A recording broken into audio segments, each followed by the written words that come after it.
Hi, my name is Leslie Barnes, and you are receiving this video because your student said that you wanted more information about the trip that I'm taking to Greece and Italy this summer, and maybe you weren't able to make it to the parent meeting. So I'm going to try to go kind of fast because I only have 15 minutes and then this thing shuts off. So let's get started.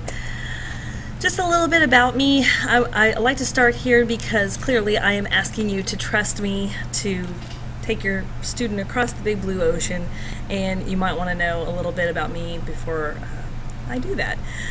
I've been teaching for 14 years. I'm a career teacher. I plan on doing this till I retire. I love what I do.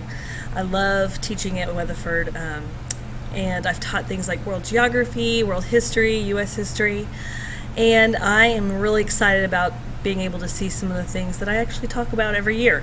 I have a bachelor's degree from Wayland Baptist University that's in Plainview, right north of Lubbock, where I am originally from. And it's not that I didn't like tech, I just wanted to move away from home whenever I graduated. So I went up to Wayland, which is also where my husband went to school. We were high school sweethearts, and we got married while we were in college.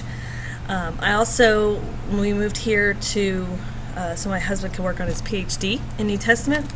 And while he was off going to school, I went ahead and went back to school. And so I have a master's in curriculum and instruction from UNT. I'm a member of Broadway Baptist Church, and those are my children. They're 20 months old now. That is Lily and Marshall. And I'm sorry, you probably can't see the bottom right hand one, but they're the loves of my life. And yes, we did name them after characters on How I Met Your Mother. My husband was able to receive his PhD in New Testament from Bright Divinity School, and he's now a teacher of young ones at Legacy Classical Christian School in Hazlitt. He's also a freelance editor, writer, and formatter. So we have a lot of education in my house. We'll be paying off student loans forever. Some of the things that you're going to hear about today: why why travel is important, where we're going, our partners that we might be traveling with, a safety approach. Clearly that's going to be your number one priority, is to make sure your kiddos are safe, and it is mine as well. What is included in the price tag and what's not, as well as how to reserve your spot. So why travel? Well, I've always been passionate about travel. I haven't always had the opportunities to go, but I did get to go to Cancun for a wedding, and my brother-in-law got married in Cancun, and nothing says I support your life decisions like getting a passport. While we were there, I sat on the beach and I thought, wow, I'm on the Yucatan Peninsula, and this is the Caribbean Sea, and this is where Christopher Columbus was traveling around. And my husband's like, really? Like, can't you just enjoy this? And while everybody was off going shopping, I was trying to make my way to some of these Mayan ruins, and that was probably one of the neatest things for me, in order to make connections with what I already knew about the Mayans. And there were some things that didn't become solidified in my mind until I actually got to go and see the pyramids, and I think that's going to happen again in Rome, and I think it's going to happen in Athens whenever I make those connections and go, oh, that's why that's happening. It's great for your student to start becoming a world traveler, because once you get started, you just kind of keep going. That's what I hear from most teachers who've gone on these trips. Also, one of the things that I really hope to instill in my students is this idea that they need to become a global citizen, and that they need to really hone in on their global competencies, since it seems like the world is getting smaller, and there's so much more to learn now. Some of the things we're going to see, and of course you have access to this educational tour guide, which will list out all these places. Excuse me. And so we would fly overnight to Italy and stay in Rome first. We would see things like the Sistine Chapel and St. Peter's Basilica. I talk a lot about St. Peter's, and I couldn't be more thrilled to get to go and see the Sistine Chapel. I will probably boohoo in that room and just be completely overwhelmed. And of course, the Cathedra Patri, the throne of St. Peter in glory, and looking down into the catacombs, it just would be an amazing experience, and I'm so excited about it. We also plan on visiting the Colosseum, and they do let you inside to see some of that. I'm really excited about that one. Trevi's Fountain, the Roman Forums, the Spanish Steps, the Pantheon. Then we will travel from Rome to Capri, and there is a small boat cruise there. And then Pompeii, which of course you know the story of Mount Vesuvius and it covering the city in ash, and so we will get to see some of those things as well. Traveling from Pompeii, then we would go to Patras and to Delphi, or Delphi if you prefer. We're going to see the Temple of Apollo, the museum there. We also get to enjoy a Greek evening, so that will be fun. Maybe dancing, I don't know. Then we'll go to Athens and see the Olympic Stadium, the Parthenon, which again, I will probably look at that and just boo-hoo and think, oh my goodness, I can't believe I'm here. The Temple of Athena at Nike and the Acropolis Museum, and then we will head for home and probably need to sleep for a couple of days. But I really couldn't be more excited about seeing these things that I talk about all the time.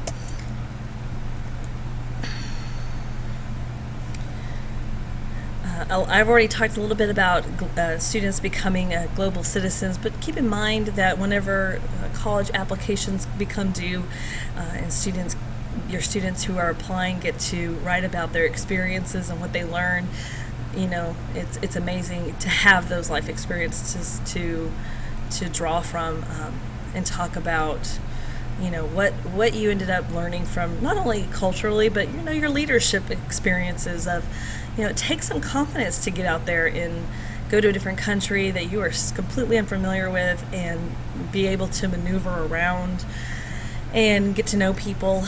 So really, it just, I hope that students come out feeling very confident in themselves as individuals. And why did I choose this company? EF stands for Education First. It is not a travel agency. It is an education tour company. They've been in business for 50 years. They have offices everywhere they have tours. So they have 500 schools and offices in 53 countries, including the places that we're going. So if there's ever an issue, we can call them up and they have an office there that we can, you know, communicate with. You also get high school credit or college credit. I'm going to talk about that here in a minute. There's a slide coming up. And really, if you were to go to a travel agency and say, I want to go to all these places, you're going to pay more money. And these places have been strategically planned out for educational purposes. Another reason I selected them is their commitment to safety. There is a 24/7 tour director, so anytime that we need help, they're there. They will be there at the airport to pick us up, and they will be with us the entire time until they put us back on the plane, which I'm really excited about. So we have chaperones, 24-hour emergency on-call service. If your student gets ill, they will take us to the hospital, and they will be there with us the whole time. Peace of mind policy is, you know, some of these places in the world, sometimes the political climate is a little bit volatile. And if something breaks out, like a war breaks out before we leave, they will completely rearrange our tour. And if something happens while we're there, they will get us out of there very quickly. Their approach to safety includes, you know, they're very strict on being in your room at the nightly curfew. Clearly, illegal activity or shenanigans will not be tolerated. Those things could send you home, and that would be on the parents' dime, so please behave. Also, you will get from me this rules of the road, which includes, you know, you can't smoke, you can't hitchhike. I know that's a cultural experience in Europe to hitchhike, but no, we're not doing that. Also, all scheduled activities are obligatory, so you don't get to decide, you know, I just don't want to go see the Parthenon today. Can I stay in my room? The answer is no. No, your parents sent you to have this experience, and you're going to come with us because it's on the schedule. Now, if you're sick, that's a whole other thing, and that will be dealt with. Also, you have to pay for any damages that might happen at the hotels. And finally, drinking. Now, I realize that the drinking age overseas is a little bit different, and there is a waiver for parents to sign prohibiting beer and wine on tour. Now, hard liquor is absolutely not allowed at all. Clearly, a glass of wine with dinner in Greece, or Italy for that matter, is a cultural experience. Captain Morgan is not a cultural experience in Italy. So that's inappropriate, and that's not going to happen. But if you do not want your students to experience that alcohol, that's clearly your decision, and if you sign that and get that back to me, then we will make sure to accommodate that. My approach to safety is, these are your babies. I know that they're quite a bit older now, but having children, I understand they will always be my baby, and so I want to take care of your kids the best that I can. Let's see. Why travel in groups? So here's the deal. A full tour is 40 students, and if there is not a full tour bus, then they group us with other schools and other students. Now, I hear this is a phenomenal experience, so we might be paired up with students from Chicago or Kansas City or DC or wherever, if we don't have 40 students. Number one, this keeps the value good, keeps the price low, because clearly if you have a private motor coach, then it is expensive, so you want to make sure it's full so that the price stays low. I also hear from people that you will end up, with friendships that last a lifetime. People are always talking about having pen pals or whatever. Now, because of the issue of having to pair up with other groups, that's why there is a departure window. My personal goal is to leave by July the 6th. That's the date I selected, but there is a window is to be flexible, so we can pair up with another school if we need to. Right now, all of the tours are set up to have a global travel protection plan. It's $155, and you do not have to. You can opt out of the protection plan, but let me tell you what it gets you. First of all, if there is, let's talk about cancellations.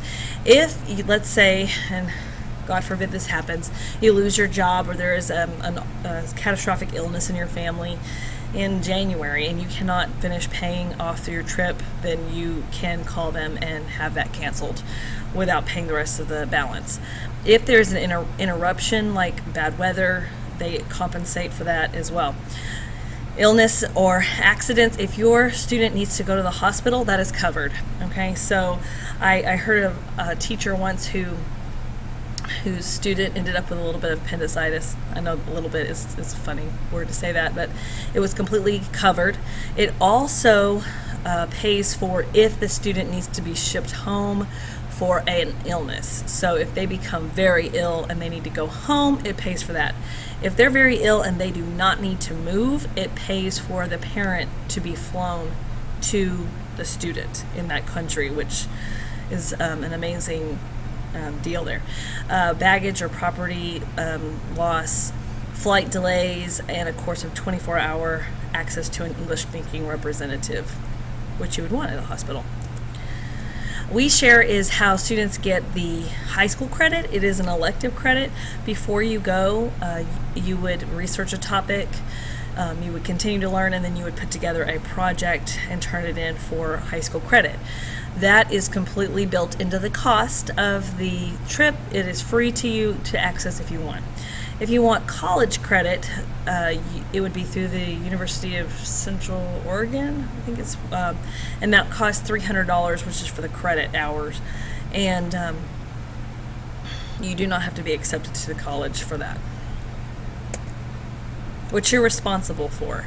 You're responsible for paying, the cash that you might have on hand for lunches, souvenirs, beverages, snacks. This is this price tag is probably a little bit more than you would actually need.